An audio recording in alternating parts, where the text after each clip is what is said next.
The world is full of contradictions, and while two truths can exist together at one time, we spend so much of our lives trying to choose just one. But life was never meant to be that simple. For so many years, I've been living with this contradiction of wanting to be seen and wanting to hide away from the world. I grew up in a home where the world outside was treated as dangerous, where new experiences were always considered risky. Researchers would call this an overly sheltered childhood, and this is probably something that you've seen a lot on social media, but if you look into it, the findings are actually interesting. Helicopter parenting. We are coddling children. Research on childhood experiences shows that critical or controlling parenting, even well intentioned, can install a belief so deep in you that you don't even notice it's there.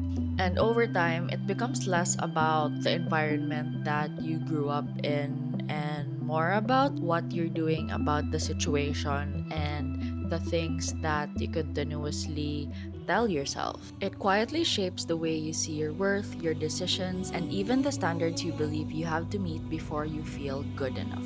So, growing up, you probably felt like being visible means being vulnerable, and being vulnerable is a bad thing.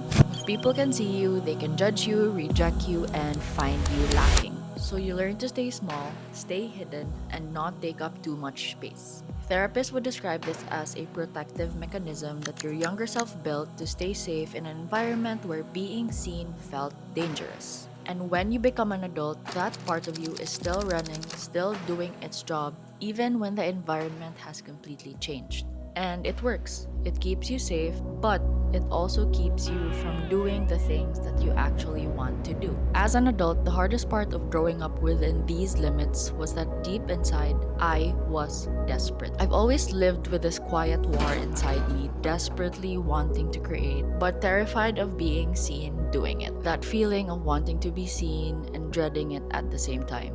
Wanting to speak and going quiet at the last second.